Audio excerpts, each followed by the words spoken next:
Welcome to the Video Creators Podcast. We help YouTube creators grow their audience and business with next-level tactics and strategies. Want to accelerate your channel's momentum, be more profitable, and change the lives of more people than ever before? You're in the right place. The Video Creators team has over a decade of experience providing YouTube strategy for brands like Disney, Warner Brothers, HBO, and even YouTube themselves. So far, our team is responsible for helping clients generate over 17 billion views on YouTube. And now, to help you, here's Tim, Lennon, and Delana.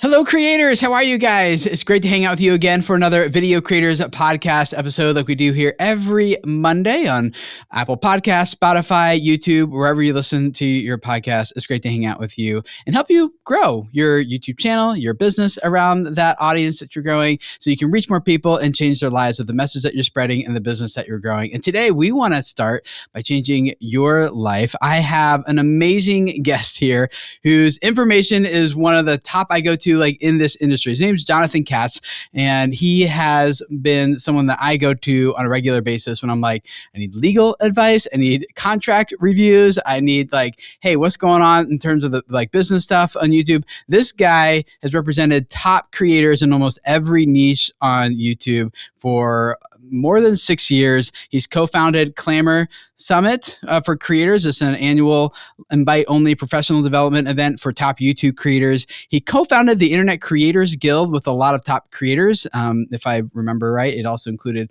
Hank Green from Vlogbrothers and Casey Neistat and a lot of others. He's been a regular speaker at VidCon and at other influencer conventions. He actively provides legal services in all aspects of incorporation, intellectual property, product licensing, business planning, and he's very passionate about making sure his clients understand what they're signing, how it affects them, and the risks that come with starting an online business or a channel. He has also secured multi-million-dollar licensing deals for his influencer clients, and his products for his clients have appeared on retail shelves all across the country, including Target, Walmart. And he's got some really exciting news that he's going to share with you here in just a second. But I want to introduce you to him because when we talk about the state of brand deals in 2022, I could think of no one better than this guy because he's the one working with all these top influencers, helping them understand their contracts, knowing what the pricing is and who's getting what for what deals and how all these things are going down. So what I don't want to get into today with you guys, and this will be coming in a future episode, is the nitty gritty of how do I get in front of brands and what kind of things should I look for in contracts and how do I deliver on that? And I know you guys have a lot of questions about that. And I have a future episode lined up that'll dive more into the practical how-to. But today, what I'll hear from Jonathan about is the high level, kind of our State of the Union address of brand deals, what's going on in the industry, and especially how have things changed and progressed and moved over the past 5 years so that we can make sure as creators we're staying on the cutting edge of how we're developing our contracts and doing our brand deals, how we're thinking about the businesses that we're growing around these brand deals, and more. We're going to talk about so many things. I'm really excited to hear from Jonathan and learn along with you guys here today.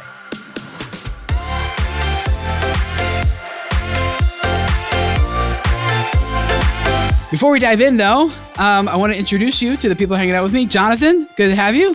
Good to see you again. Great to see you, Tim. Always love being on. Yeah, and Delana, who you guys are familiar with. She's a regular around here. Hi, Delana. Yeah. At least I hope you know me.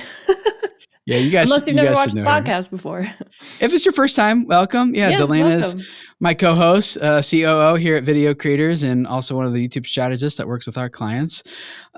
Jonathan, how are you doing, man? What's going on in your world before we dive in here?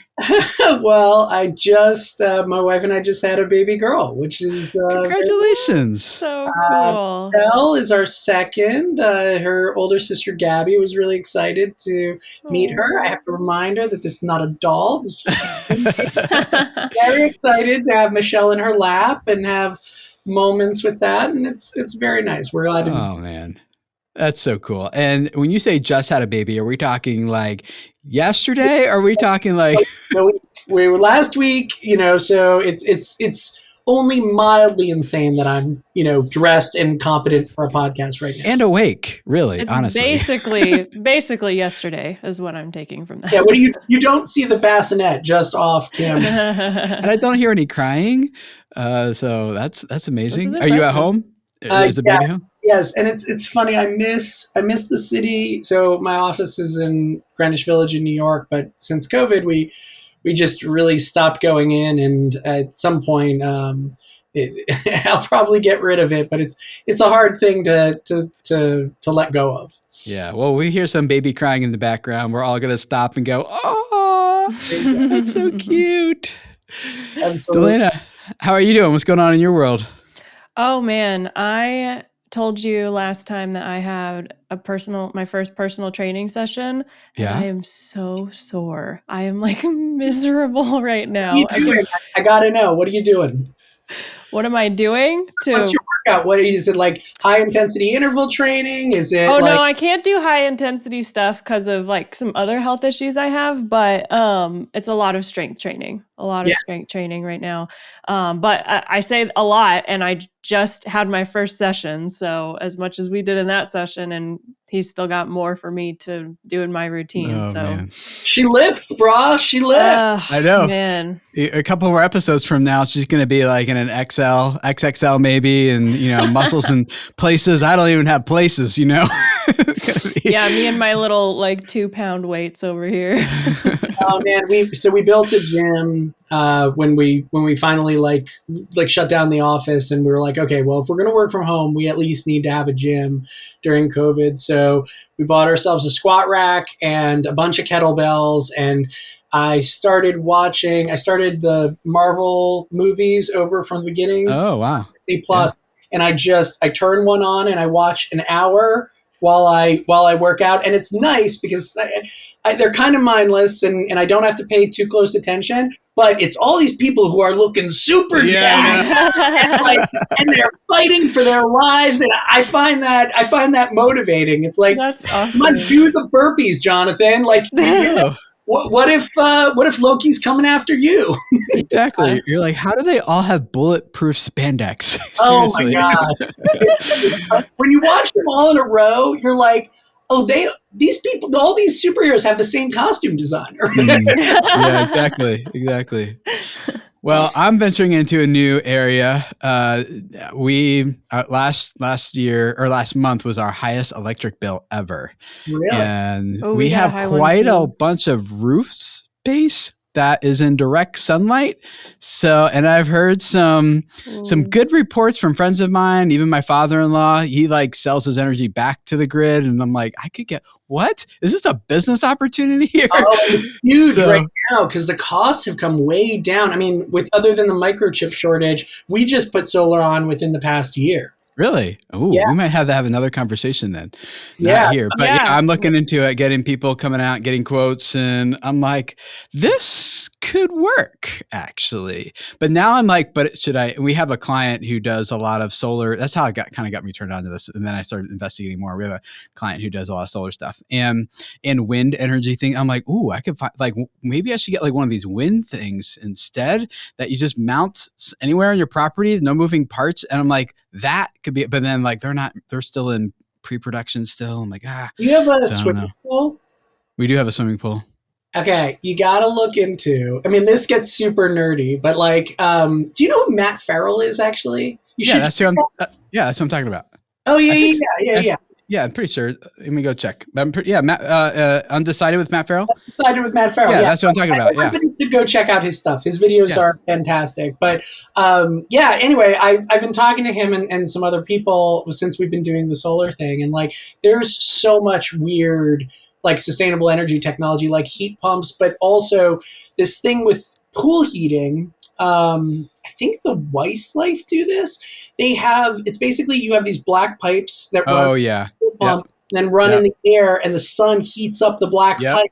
So basically you can have like 80, 90 degree pool water all year round. My brother did a DIY redneck type version of that. His entire yard was like covered in black hose, but his pool was warm. So, but it worked. There really is.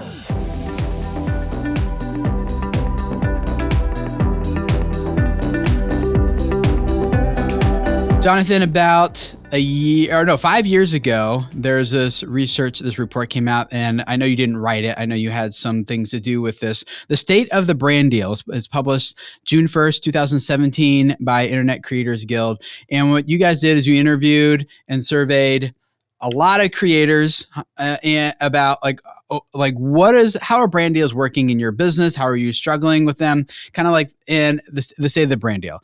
And I thought 5 years later, this would be really valuable conversation to have. Now, just so everyone knows, I've already told Jonathan this, like I am not quoting him. Well, he's kind of quoted himself, I guess, but I'm not he hasn't done a follow-up research on this, but just on his experience with working with a lot of top creators and negotiating brand deals with them and seeing what's happening in the industry at a macro level. I think, Jonathan, you've got most of this just in your head in an instinctive level.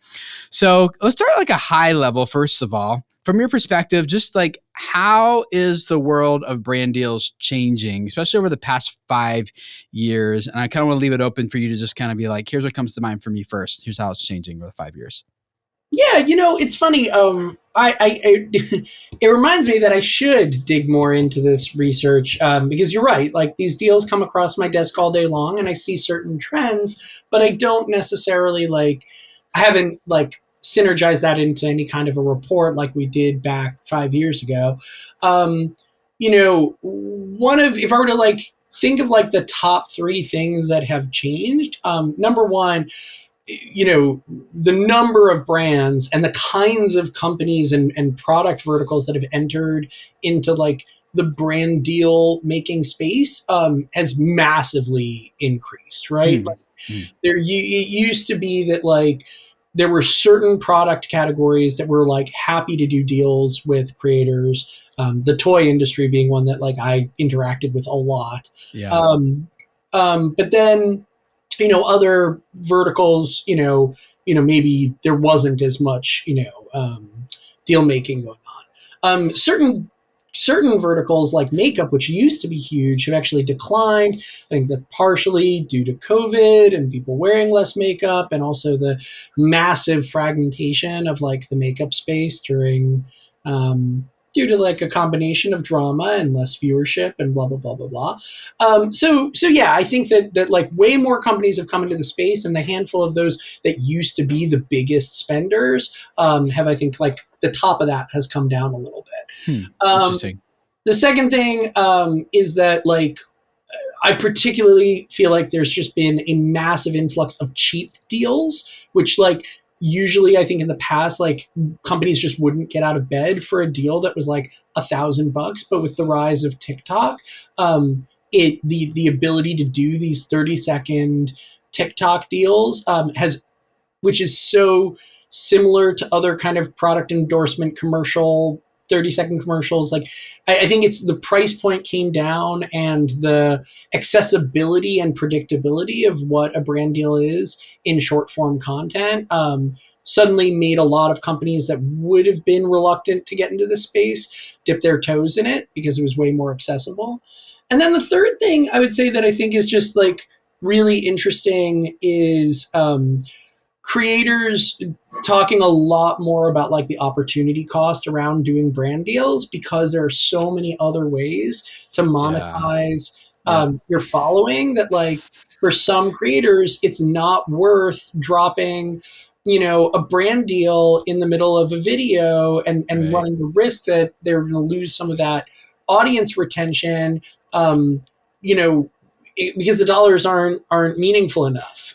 Exactly. Yeah. That's been my story since the beginning. I'll give you my actual math, my numbers here. If a brand wants to reach my audience, they'll pay maybe a couple $1,000s, right? Sure. But if I pitch my own course, 30 Days to Better YouTube channel, which is $197 in the content, I'll convert about 1% into a sale. And so at 1,000 views, that's 10 purchases at almost $200 each. So that's $2,000 per 1,000 views. No brand is going to pay that. you know? And so I felt the same thing. I'm like, unless you're going to get something close to that, I'm just going to sell my own thing. Well, no, and it does, there's saturation issues, right? If you're always promoting your own thing and you're going to get diminishing returns because a certain percentage of your audience has already seen or like considered the product and, whatever, like you have to have new things to sell them, actually it's one of the reasons that I tend to be like very pro Patreon, because at least with Patreon, you're always have like new product. And so to offer your viewers and fandom instead of a one-time transaction, you're talking about get them to make ongoing transactions. Yeah, exactly. Small transactions that like, at the like $2 to $5 a month, level, because ultimately, those you can constantly be publishing a little more to that audience, and they get what they're paid for. Yeah. The other thing is that creators are more and more developing their own products, in some cases like great product lines. Yeah. And so then they have to ask themselves, would I rather pitch some other company's product, which I might get negative feedback if my audience doesn't like the product, and then I've like shaved away my credibility with them, or would I rather sell them my own? So like one of my good friends, Melissa Maker of Clean My Space, she developed her own line of cleaning products. Yeah. Her channel is all about cleaning, and the Maker's Clean line, she can promote that in every single video and see those sales come through, and feel confident that she's delivering like a great product to her audience. And I think the audience doesn't bounce off it as much because it's not shilling for some faceless corporation. They actually get to participate in their favorite creators like business that they know and trust. Yeah. Yeah. And you know how they keep going from brand deal to brand deal to brand deal, but especially people who are, that's like their main source of income. If you can get like a recurring brand, that's great. But if it's just like one time deal, that can be kind of stressful. Unless you've got like people just knocking down your door all the time, then maybe that could be a little bit more predictable. But tough. Like, I work with a lot of mom influencers, and the truth is that like their audience of moms have a lot of purchasing power. And so for those moms to be buying like, this brand of lunchbox or this brand of, cleaning product or this whatever, like the ability to convert, the ability to like move the needle on sales is fluid. If you have an audience that has like a very, very little spending power, and you are constantly pushing them to buy this toy or this video game or this whatever, and they can't buy all the things you promote, and you're being judged on the success of your brand campaign by how much click-through, how much conversion, how much of a bump the product received, like that's not sustainable for you. And right. And either you're going to be putting a pinch on your audience's wallets of like what they're able to spend, or if they resist, then brands are going to be disappointed in the conversion rate, right? That's right. Yeah. How do you see over the past 5 years brand deals changing in terms of like the pie of who's getting the brand deals? It used to be like just bigger creators, and the smaller creators wanted to become bigger so that they could get more of the deals. How have you seen that shifting over 5 years? Or are brands leaning more and more towards smaller creators, or they still mostly just want to stay with the big tried and true creators? Or how's that shift been taking place, do you think? So I think it depends. And I'll give you like a good example. I mean, a lot of people don't really think about like the mechanics of how brand deals like close. So the way I like to think about it is like, you've got corporation, you've got brand company, right? And at brand company, there is some like head of marketing, and that head of marketing has someone who has the title of like digital marketing, digital campaigns, influencer campaign, whatever. Like they're the influencer lead, like contact point. And let's just call her Jane. And so Jane, her job is she has a certain amount of budget that needs to be spent on one particular campaign for one particular product, and she needs to like get as much value for that money as she can. And Sure. So Jane maybe knows of this particular influencer agency, and she knows this talent manager who represents a bunch of talent that are relevant to that that are relevant to their brand, and she knows like these individual creators, and she's reaching out to each of them and saying, hey, I have budget for this particular campaign that we're doing for this movie premiere or this, product line that's about to be released. And I need to find a home for every dollar of this budget. And we'll often say like, we'll send out like an RFP, right? Like, so she's saying, send me proposals of what my dollars can get me if I spend them with you. And creators will send a rate card, or they'll send something that says like, here's how I can spend. And the bigger agencies, they can spend a lot of that budget, and individual creators can only spend a portion of that budget. Sure, they'd say like, well, I can do 7 videos for you, but if they want one video from that creator, if that's like the core in like that particular release date window, then the total maximum value of that influencer to helping Jane close her round of a campaign is limited, right?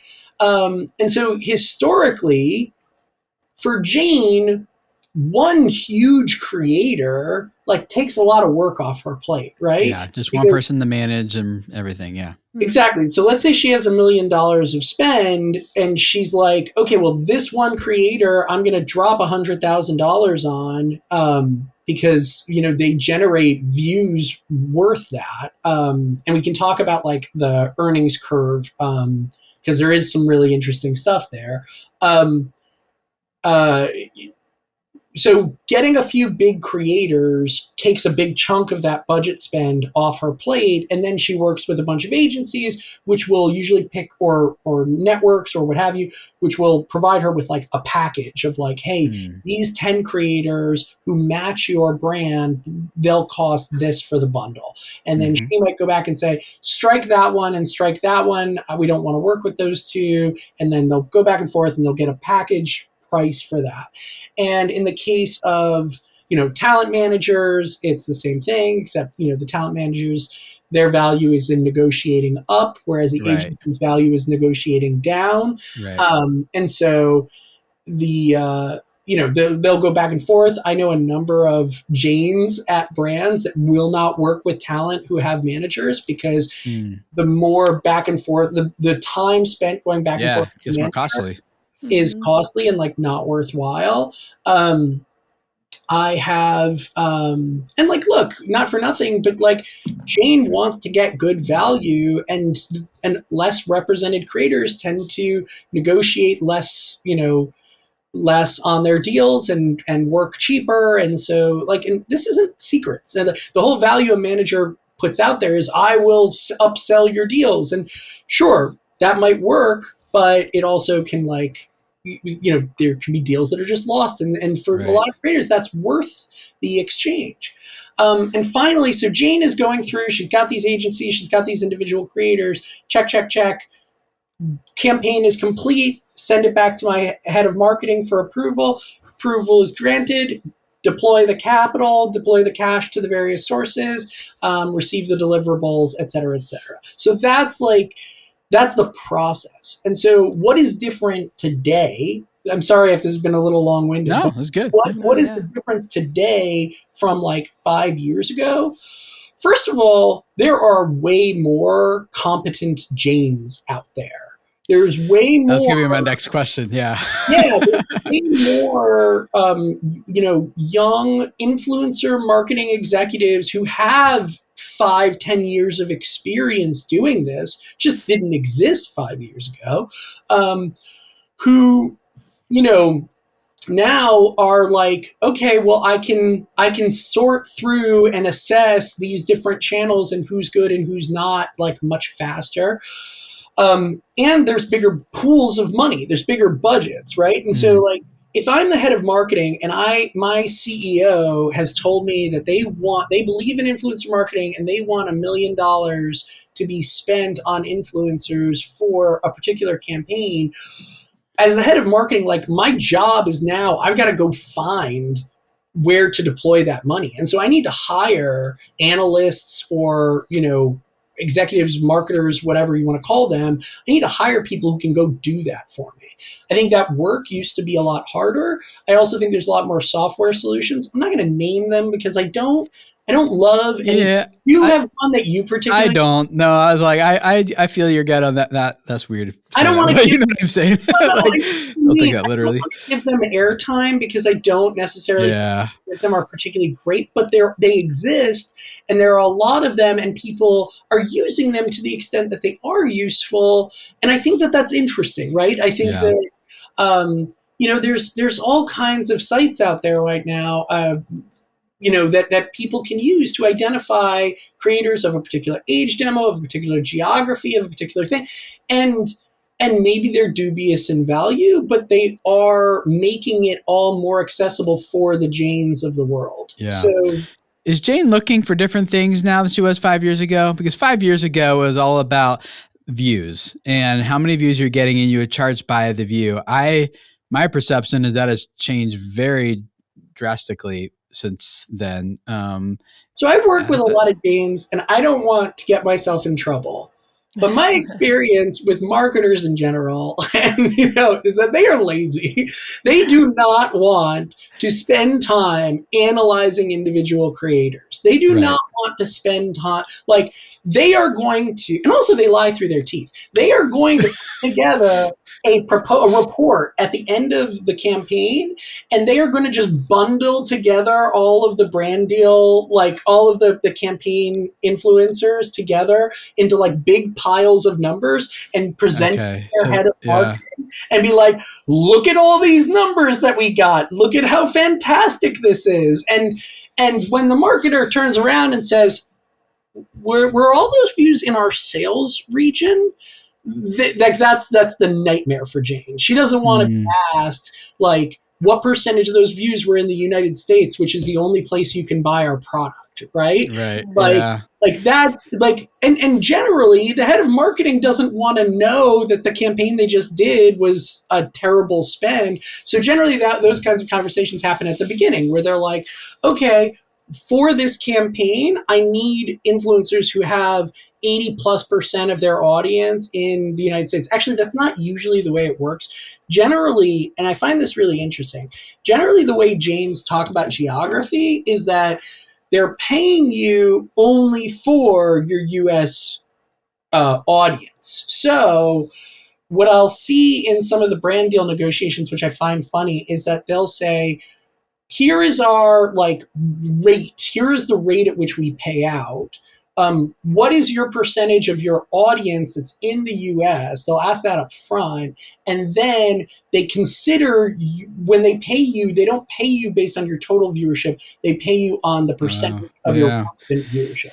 Well, my experience is kind of with creators has been like, one, they don't know what to charge. And so then they pitch something, which may or may not be close to what they should be pitching, but there's so many different variables I see now at play. It's not just like how many views you're getting, but it's also where else can I go to get access to this audience? Is it like I could go to 15 other channels? Or are you literally like the only channel who's commanding this audience? And it's also how much authority do you have in this space? Yeah. And if we and what does your brand stand for? So I know one creator who I don't really want to.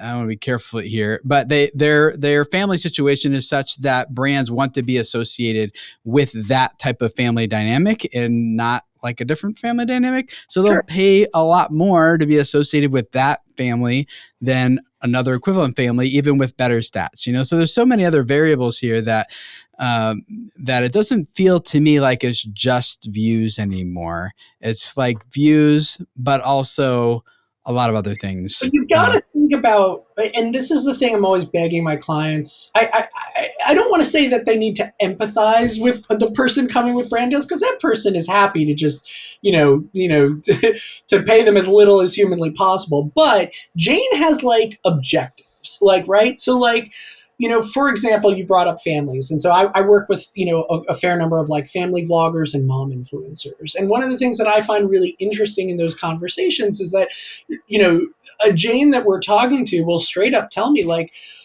we're looking for, multiracial families, or we're looking for queer families, or we're looking for families of faith, or we're looking for,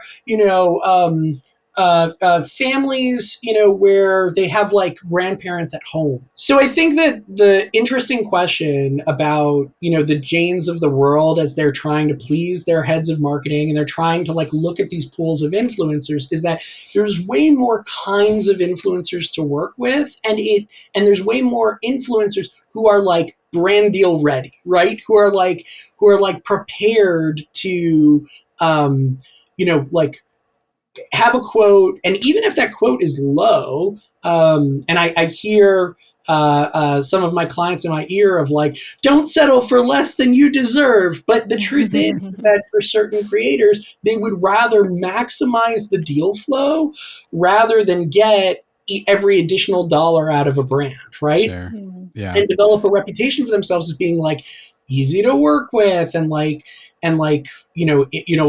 or like a value person, because Jane will come back to you over and over and over again because she needs to fill the campaign in 3 months or in 6 months or whatever.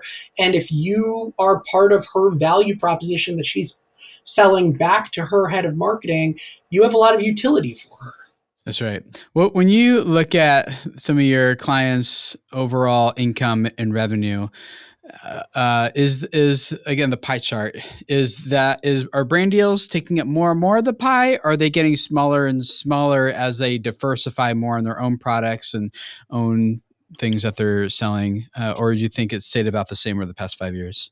It's a really good question. I think it depends on the creator. Like, right now with my short form video clients, brand deals, which were just like few and far between over the last couple of years, have blown up, right? Yeah. There's like so many companies that would have never considered doing a YouTube creator full integration brand deal.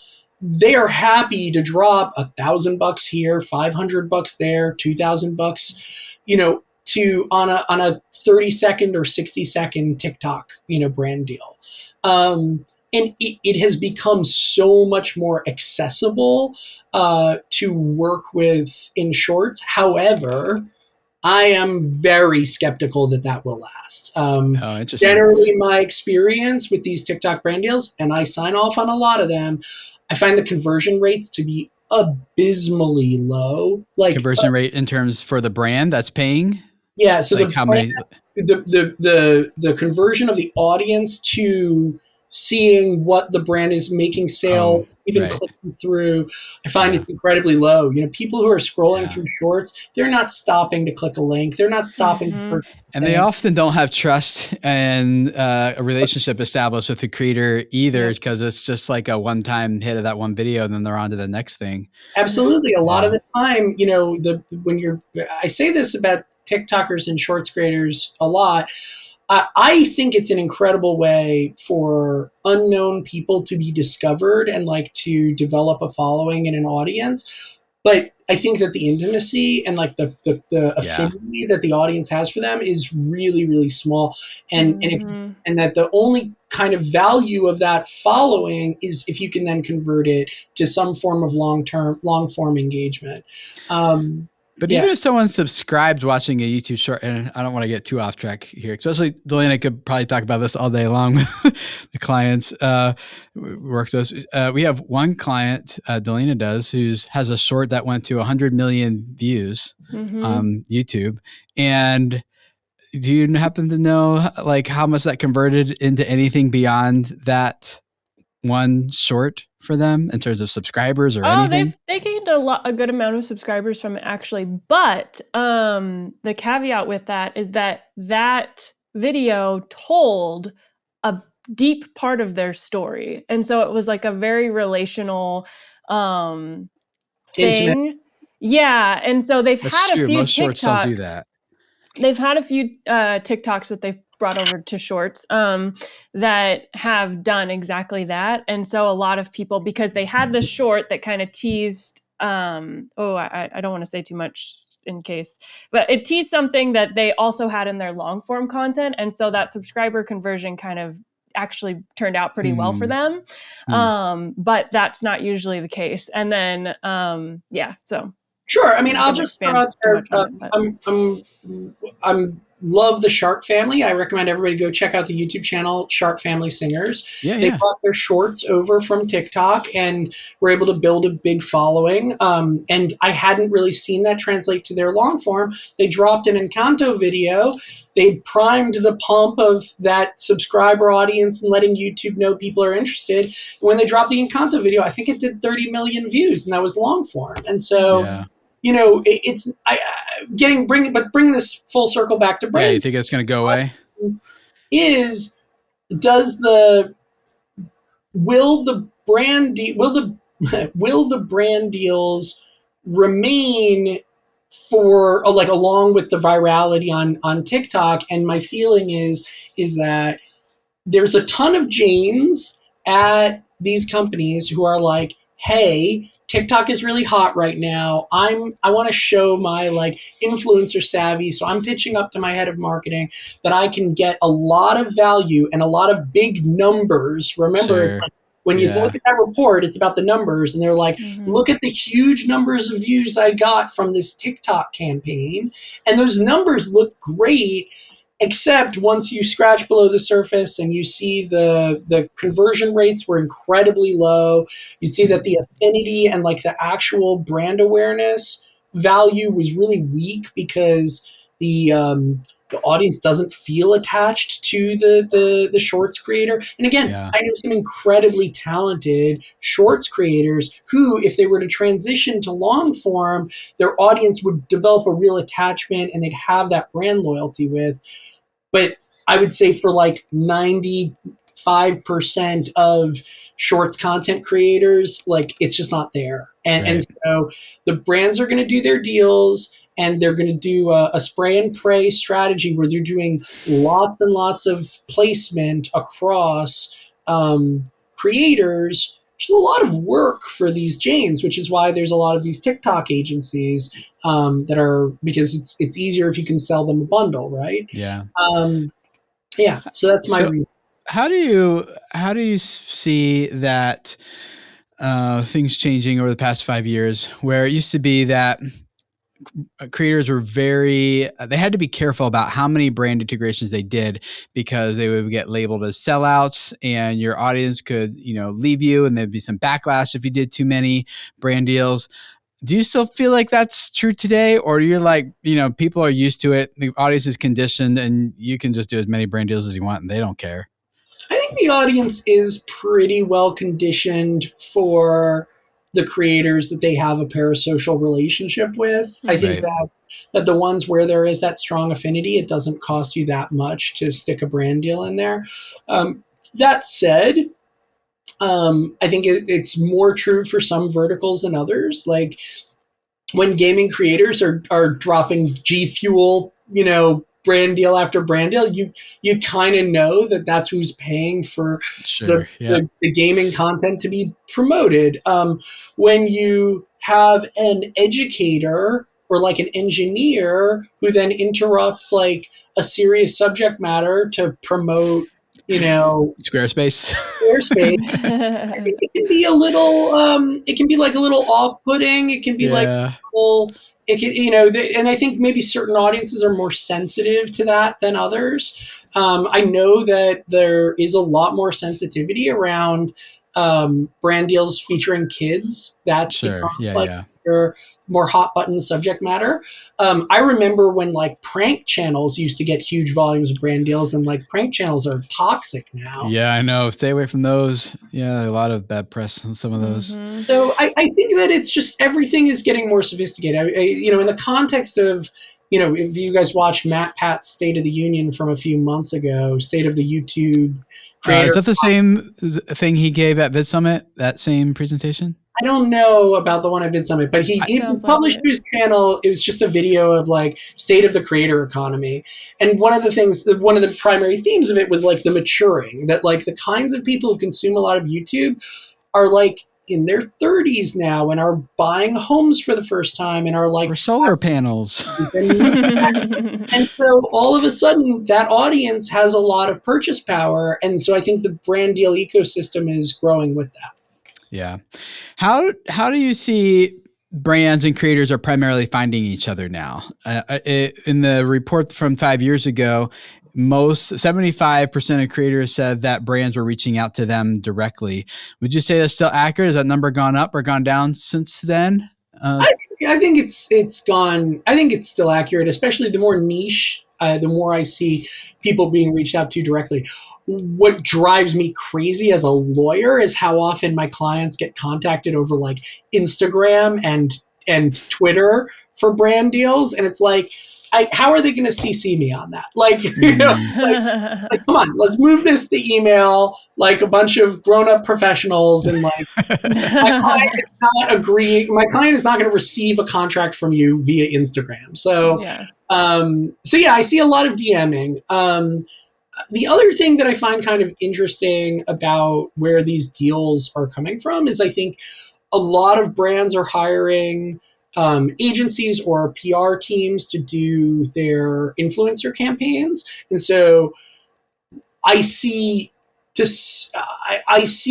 a lot of new agencies coming into the space that have deal flow. And of course, the comical part of that is that the number of middlemen that are entering the space is just increasing rapidly.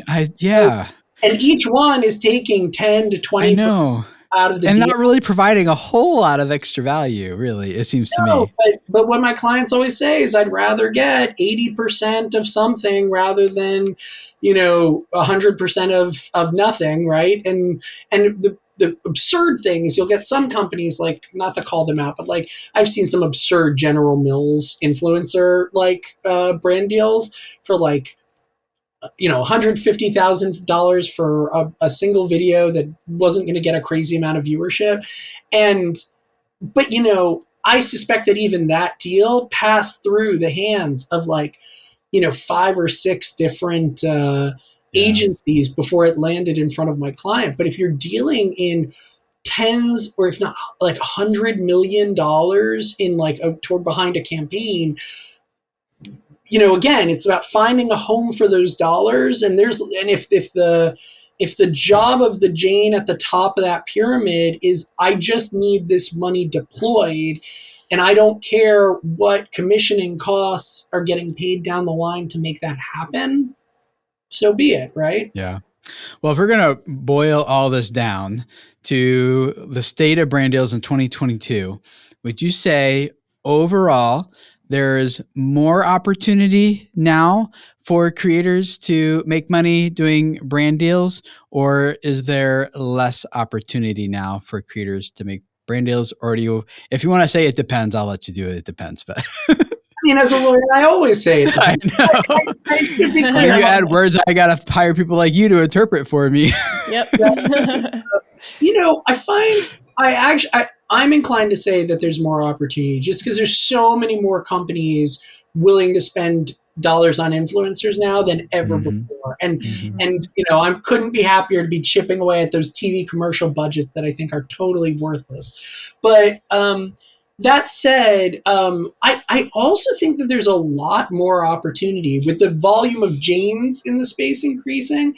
I actually think there's way more opportunity for creators to build relationships directly with the Janes, and which is something I just see much more. It's like, I have my friend over at Squarespace who brings me my Squarespace deals, or I have my friend over at Hello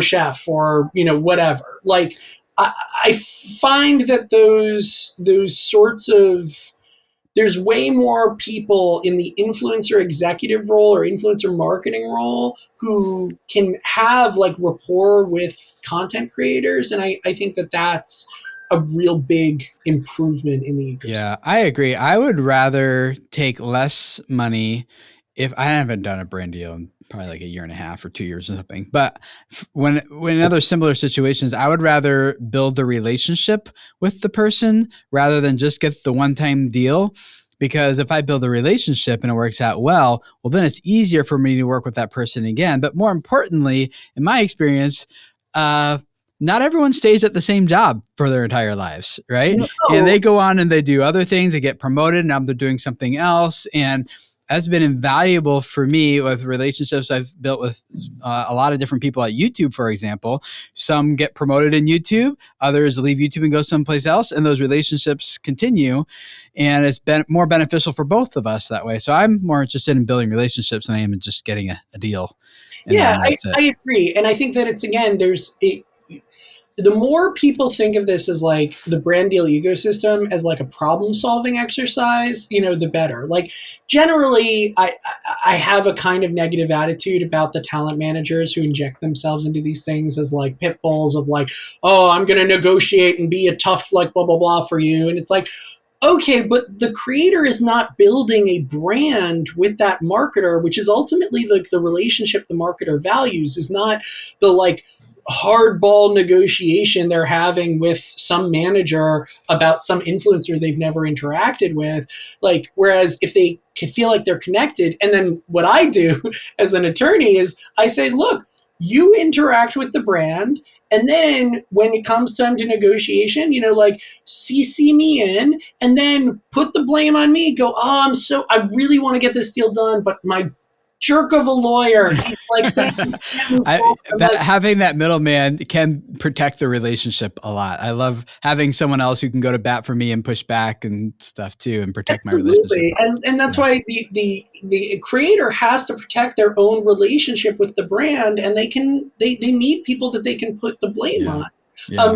But to wrap up, to say one nice thing about talent managers is I do feel like that there's a fair number of talent managers in the space who are really leaning into like the niche efficiency. And I'll just call one guy out who I really love, Ian Doki. He was one of the former creators of Life Noggin, but transitioned to starting a talent management group called Concurrent Studios, which specifically works with engineering and like kind of education creators. Not exclusively, but he works with like William Osman and Michael Reeves and Alan Pan and a good group. But that's what I wish the talent management ecosystem was. Talent managers kind of picking a niche and saying, okay, I can get source deals for this community who are all making similar content and like create greater efficiency so that I can solve more problems for Jane to the benefit of like of this community. Right. And I'm looking forward to seeing a lot more of that in the years to come. Cool. We want to leave you guys with a power tip, something practical you can do on your channel right now. But before we do that, where would people find you, Jonathan, if they're like, hey, I need a lawyer, a good YouTube lawyer to help me negotiate contracts and brand deals, or hiring people, like whatever, business development for my channel? Where can the audience go to get in touch with you? As we were talking about, I've been on like a bit of a social media hiatus, but I can be found at, so my name's Jonathan Scott Katz, Esquire. So it's JSKATZ Esquire's ESQ, JSKATZ on all the platforms. And then, people can always just like shoot me an email. My email is jonathan@jskatz.com. And, it's, again, I'll start that YouTube channel one of these days, Tim, I promise. Well, yeah, reach out to me. You know how to get in touch, and we'd love to work with you. I'll put, for you guys who are like, whoa, I'm driving, I can't write that down right now. I'll put a link in the show notes to his email and to his website so you guys can check that out and go get in touch with him.